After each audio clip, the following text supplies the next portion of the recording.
Alright, the streets have been talking, and I'm here to tell you, oh baby, we miss these types of combos in our Street Fighter games. Now, to many of us, it's no shock or debate to just say that fighting game combos have just gotten easier across the board, especially in games like Street Fighter, and I'm here to tell you that fighting game developers have made a huge mistake by making this the standard. And as usual, these videos are always sparked by, someone posting a difficult combo online, or you just walk into a conversation where people are talking about the old games versus the new games. But it's this Balrog combo that really got everyone back in business. Now, this is a topic I'm very passionate about, so I'm going to go through some of the arguments that I hear for and against making combos harder. But I also want people to let loose in the comments. If they disagree, let me know how stupid I am. I'm happy to engage with anybody. But I'm here to tell you why you need difficult combos in fighting games. But I want to make it clear that I'm only focusing on combos in this argument and in this video. Because oftentimes people talk about different difficult mechanics in a game. Like if you play a Garo game, they have tons of different mechanics in the game that are very hard to learn. I'm not talking about those at all. Or if you try to learn trick like wave dashing and Smash Bros, which if you can't learn it, you can't really play at a competitive level. I'm not talking about any of those things. I'm just talking about difficult combos. So the first argument I always hear for people that are against making combos more difficult is that they say it's a form of gatekeeping, that only certain people can do those combos, and if you can't do those combos, you're not going to be able to succeed in the game. But I'm here to tell you, it's actually the exact opposite of gatekeeping. Because we're not saying that we want to eliminate every single easy combo in the game. We still want them in the game. We just want more options on top of those easy combos. And then the next big topic I want to talk about is that difficult combos often aren't what people think. There's so many misconceptions when it comes to what is a difficult combo, and I don't even know where to start, so I'm just going to focus on some of the more popular ones I've heard over the years. And one of the main arguments I always hear people bring up is that, hey, if I don't learn the big combos, I'm never going to be able to do well in this game and I'm not going to beat anyone. And I'm here to tell you that's complete BS. Like, take one of our favorite YouTubers online, Desk. He has some of the best combo videos across every single fighting game. He is in the top 0.0001% of execution when it comes to any fighting game. And I think no one is going to disagree with that. But Desk actually posted himself that just because he knows all these combos doesn't mean it's going to translate to him winning or losing. And that's actually why you never see Desk enter any tournaments, because he knows his execution doesn't mean success. And then on the flip side, you have someone like Infiltration, who long before made it an art form of how to cancel yourself on social media. And no, we're not going to get into that today or ever. He was actually known for being an incredible Street Fighter player. And one thing that Infiltration got very famous for was counterpicking his opponents with characters that weren't his main. Characters like Abel, Hakan, Evil Ryu. And he would take on these top level players and still be able to beat them. And when you watch those videos, he does not do any one frame lengths or any very difficult combos. He's just focusing on fundamentals. So it just goes to show, even at the top level, you don't need those high level execution to win. And it just comes down to an argument that I've been making for ages.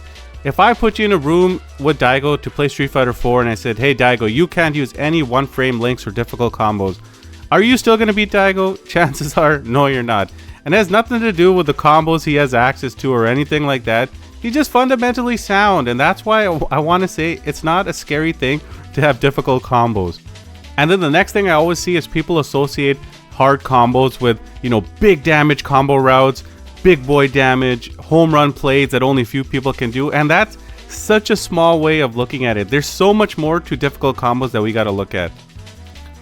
Alright, so let's use an example from Street Fighter 4. This is Ryu's basic solar plexus into a mash DP. As you can see, it does pretty good damage for a very easy combo to do, 260, nothing to sneeze at. But if you want to make it a lot more difficult, you can actually add in a one frame link, and it's going to look something like this with a crouch fears into a DP. And as you can see, that does 318 damage. And a lot of people are going to say, oh my god, it does so much more damage. It's not really that much, because as you can see, a crouch medium punch in this game does 60 damage. So you're only really just tagging on another crouch medium punch. Now, this is the beauty of these one frame links. Because they exist, it doesn't mean you have to use them. I can use an easier combo route like a crouch medium punch into a DP, and look, it does 288, almost as much as the fierce punch version. But the fact that that option is available to me is very important, because it lets me decide the risk versus reward. And then it's not always about the big damage. Look at a character like Sagat, that his one frame link is this crouch light punch that you're seeing. And if you can get off 3 of them and a DP, that's a true one frame link combo that's very hard to do. And the important thing about this is Sagat needs to learn this to check certain moves like Fei Long's Rekka punches or Bullrug's rush punches. These types of moves are very hard to check, but you have the option available to you. And it kind of shows that, hey, it's not always about the big damage combos. Sometimes it's good to have one frame links to check opponents, to actually give you another option beyond, what you're used to actually play defensively.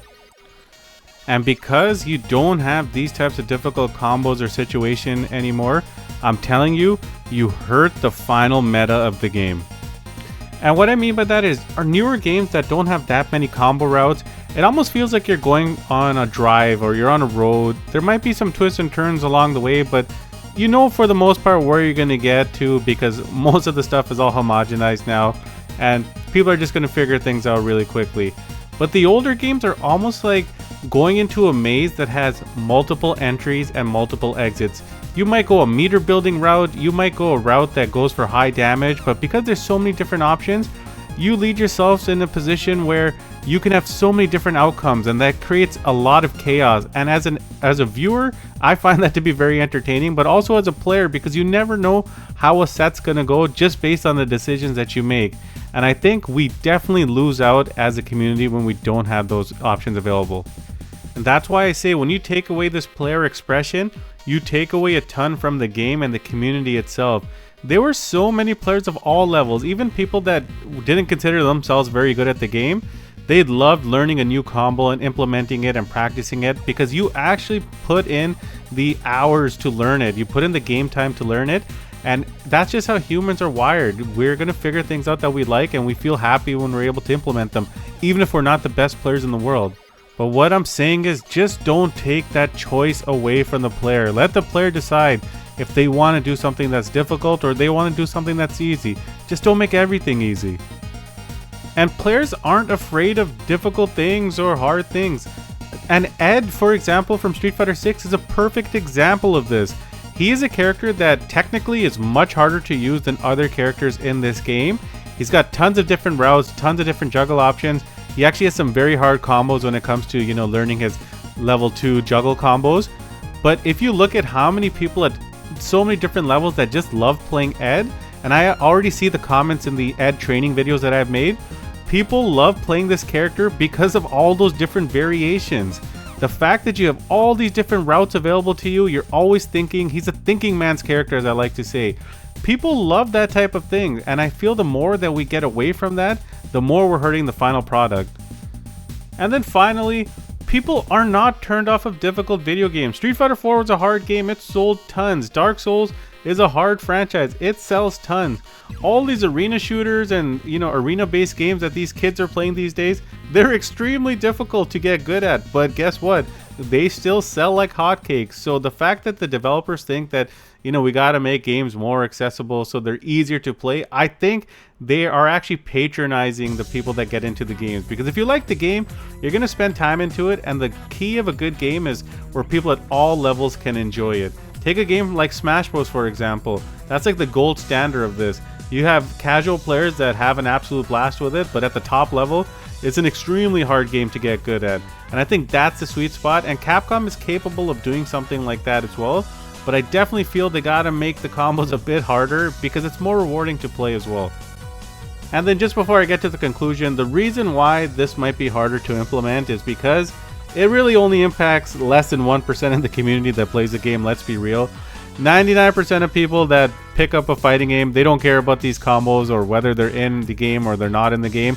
It's really only for a niche community, the people that love fighting games as much as we do, or the people watching this video. We get it on a different level. So the chances of, companies listening to me right now is probably very slim.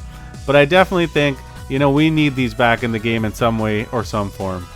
Anyways, that's the video. I hope you liked it. I'm going to get into making some guides in the near future because I know a lot of people like those as well. So hit me up if you want to see any specific guide, and I'm going to get into it. But I hope you like this combo video and you're not afraid of hard combos now, because I hope I explained it in a good way. Peace out, everybody.